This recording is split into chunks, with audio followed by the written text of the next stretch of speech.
Hello guys, வணக்கம். This is Anbuseelan. இன்னைக்கு நம்ம என்ன பார்க்க போகிறோம் அப்படின்னா, ஸ்டாக் மார்க்கெட்டில் எப்படி எமோஷனை கண்ட்ரோல் பண்ணுறது, நீங்கள் என்னென்ன விஷயங்கள்லாம் தொடர்ந்து பண்ணணும், ஸ்டாக் மார்க்கெட்டில் நீங்கள் ட்ரேட் எடுக்கணும் அப்படிங்கிறத என்டையராக இந்த வீடியோவில் பார்க்க போகிறோம்.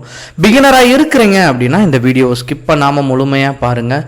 எஜுகேஷன் பர்பஸ்க்காக என்னுடைய டெலகிராம் குரூப், வாட்ஸ்அப் குரூப்பில் இணையனும் விருப்பம் உள்ளவங்க டிஸ்கிரிப்ஷன் பாக்ஸில் லிங்க் கொடுத்துருக்கேன். அந்த லிங்கை பயன்பெற்று கொள்ளலாம். இப்போ நம்ம வீடியோக்குள்ளே போகலாம்.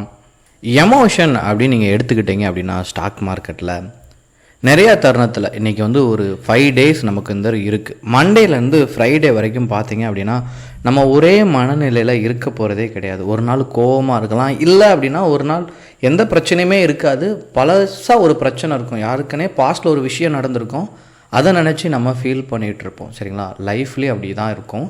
அதே போல் ஸ்டாக் மார்க்கெட்டில் என்ன இஷ்யூ வரும் அப்படின்னா, நேற்று நம்ம ப்ராஃபிட் பண்ணியிருப்போம். சரிங்களா, இன்றைக்கி லாஸ் எடுக்கலாம். சரிங்களா, ஒவ்வொரு நாளும் ஒவ்வொரு மனநிலை இருக்கும். இதை ப்ரிடிக்டே பண்ண முடியாது. ஒரு டே கூட நீங்கள் அவாய்ட் பண்ணிக்கலாம். பாஸ்ட்டை நினைக்க வேணாம்னு சொல்லிட்டு நீங்கள் படம் பார்க்கவோ எங்கேயோ போயிடலாம். ஆனால் இல்லை, ஒரு விஷயத்தில் நீங்கள் லாஸ் பண்ணிட்டீங்க, அதுவும் எஸ்பெஷலி ஸ்டாக் மார்க்கெட்டில் பண்ணிட்டீங்க அப்படின்னா அந்த டே ஃபுல்லாகவே உங்களுக்கு எப்போதுமே ப்ராப்ளமாகவே இருக்கும். இதை எப்படி கண்ட்ரோல் பண்ணுறதுங்க பார்க்கும்போது, இதில் முதன்மையான விஷயம் அப்படின்னு எடுத்துக்கிட்டீங்க அப்படின்னா, டோன்ட் ஆக்ட் அண்ட் ஆங்கர்.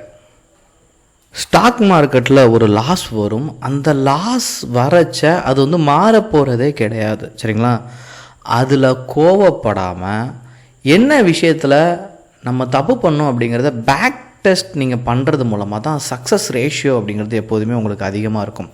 எப்போதுமே லைஃப்பில் நீங்கள் இன்றைக்கி செட்டில் ஆகி எதுவுமே பண்ண போகிறதில்ல. லைஃப் ஒரு லாங் டேர்ம் ப்ராசஸ்.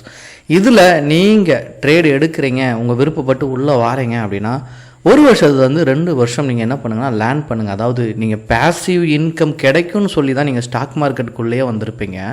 ஆனால் என்ன ஆகும் அப்படின்னா, அந்த சைடில் இன்கம் கிடைக்காம நம்ம சில சமயத்தில் ப்ராப்ளத்தில் இருப்போம். ஆனால் அந்த பேசிவ் இன்கம்மை நீங்கள் க்ரியேட் பண்ணணும் அப்படின்னா, இந்த ஃபீல்டை பொறுத்த மாட்டில் நீங்கள் நிறையா டைம் கொடுக்க வேண்டிய விருப்பம் இந்த இடத்துல இருக்குது. அதனால் நிறையா டைம் கொடுங்க. ஸ்டாக் மார்க்கெட்டில் லேர்ன் பண்ணுற வரைக்கும் சின்ன சின்ன அமௌண்ட்டை போட்டு ட்ரேட் பண்ணுறது ரொம்ப நல்லது. இரண்டாவது பார்க்கக்கூடிய விஷயம் என்ன அப்படின்னா, டோன்ட் கிவ் அப். அதாவது இன்றைக்கி லைஃப்பில் எடுத்துக்கிட்டீங்க அப்படின்னா, எல்லாருமே அடுத்த லெவலில் பணக்காரங்களாக இருக்கிறாங்க அப்படின்னு நீங்கள் பார்க்குற எல்லாருமே ஒரு இடத்துல ரிஸ்க் எடுத்த நபராக இருப்பாங்க. அவங்க லைஃப்பில் ரிஸ்க் எடுக்காமல் அவங்க அடுத்த லெவலில் போய் பார்க்குறதே கிடையாது. நீங்கள் படிக்கும்போது ஒரு சூழல் இருக்கும். சரிங்களா, உங்களுக்குள்ளே ஒரு கிரீவன்ஸ், ஒரு பிரச்சனை இருக்கும்.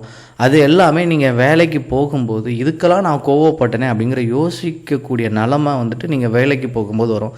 அதே மாதிரி வேலையில் இருக்கக்கூடிய பிரச்சனை, அவருக்கு நாலேஜே இருக்காது, ஆனால் அவர் உங்களோட மேனேஜராக இருப்பார். நீங்கள் அவரை காட்டிலும் சில விஷயத்தில் நீங்கள் ரொம்ப கிளாரிட்டியாக இருப்பீங்க. இந்த சூழல்லாம் நீங்கள் கிராஸ் பண்ணும்போது லைஃப் ஒரு விஷயத்தை உங்களுக்கு கற்றுக் கொடுக்கும். அப்புறம் நீங்கள் உங்கள் ஜாபில் எவ்வளோ நாள் ஸ்பெண்ட் பண்ணுறீங்களோ அடுத்தடுத்து உங்களுக்கு அதில் போஸ்டிங் கிடைக்கும். அதே மாதிரி தான் இதுலேயும் தொடர்ச்சியாக நீங்கள் சக்ஸஸ் வேணும் அப்படின்னு ஆசைப்பட்டுட்டீங்க அப்படின்னா, சின்ன சின்ன லாஸ் வரச்ச அதுலேருந்து பயப்படாமல், உங்கள் பேசிவ் இன்கம் க்ரியேட் பண்ணுறதுக்காக நீங்கள் சின்ன அமௌண்ட்டை போட்டு ட்ரேட் பண்ணியிருப்பீங்க. உங்கள்கிட்ட இருக்க அமௌண்ட்டே அதுவாக தான் இருந்திருக்கும். 5000 10,000 கூட சிலவங்களுக்கு பெரிய அமௌண்ட் தான். சரிங்களா, நீங்கள் இன்வெஸ்ட் பண்ணச்சா அந்த என்டையர் மணியுமே வாஷ் அவுட் ஆகும். பட் அப்படி லாஸ் ஆயிடுச்சு அப்படின்னா வெயிட் பண்ணிவிட்டு 1 மாதம் 2 மாதம் ட்ரேடே எடுக்காமல் இருந்து என்ன தப்பு பண்ணணும் யோசிச்சிட்டிங்க அப்படின்னா, you will become a good trader. மூணாவது பார்க்கக்கூடிய பாயிண்ட் என்ன அப்படின்னா, அவாய்ட் கம்பல்சிவ் ட்ரேடிங். அதாவது என்ன அப்படின்னா, ஒரு ட்ரேடில் நிறையா இஷ்யூ இருக்குது அப்படிங்கிறது நமக்கு தெரியும். இன்றைக்கி மார்க்கெட் சரியில்லாத சூழ்நிலையாக இருக்கலாம், ஏதோ ஒரு ப்ராப்ளம் இருக்கலாம். ஆனால் நம்ம ட்ரேடு எடுத்தே ஆகணும்னு விருப்பப்பட்டீங்க அப்படின்னா, ஸ்டாக் மார்க்கெட்டில் நீங்கள் தலையில் துண்டு போடுறது யதார்த்தம். கண்டிப்பாக லாஸ் வந்துடும். உங்களுக்கு லாஸுங்கிறது கம்பல்சரி. டெய்லி ட்ரேட் எடுத்தீங்க அப்படின்னா, இதில் என் கிளாஸில் படித்த ஸ்டூடெண்ட் ஒருத்தர் சொன்ன வார்த்தை இன்னும் எனக்கு ஞாபகம் இருக்குது. என்ன அப்படின்னா, சார் எனக்கு ட்ரேடு எடுக்கலை அப்படின்னா எனக்கு கை நடுங்கும் அப்படின்னு சொன்னாப்புல.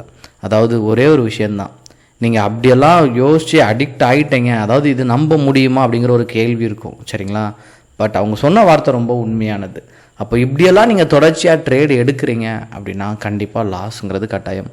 நீங்கள் டெய்லி கடலுக்கு போகிறீங்க, எனக்கு டெய்லி மீன் கிடைக்கணும் அப்படிங்கிறது என்ன விஷயம்? அப்படி கிடைக்க வாய்ப்பே கிடையாது. அப்படி கிடைக்கணும்னு நினச்சி நீங்கள் முயற்சி பண்ணிகிட்டே இருக்கிறீங்க அப்படின்னா நீங்கள் போன டீசல் வேஸ்ட்டாக இருக்கும், உங்களுடைய உழைப்பு வேஸ்ட்டாக இருக்கும். ஏன்னா கிடைக்காது.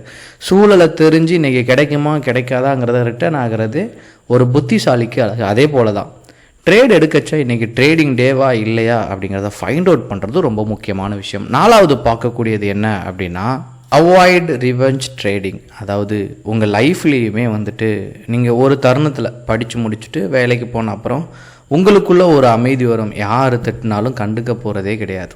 சரிங்களா? முன்னாடி நம்மளை ஒருத்தர் முறைச்சி பார்த்துருந்தாலே நம்ம என்ன பண்ணியிருப்போம் அப்படின்னா அடிக்கிற அளவுக்கு போயிருப்போம். ஆனால் இன்றைக்கி ஒருத்தர் நம்மளை அசிங்கமாக கூட பேசியிருப்பார், நமக்கு கோவமே வராது. லைஃப் நிறைய விஷயத்த கற்றுக் கொடுக்கும். அதே போல் தான் ஸ்டாக் மார்க்கெட்டில் இனிஷியலாக வரும்போது உங்களுக்கு என்ன இருக்கும் அப்படின்னா ஒரு ட்ரேடில் ஒரு 1000 ரூபாய் நஷ்டம் ஆயிடுச்சுன்னா அன்றைக்கே பிடிக்கணும்னு தோணும்.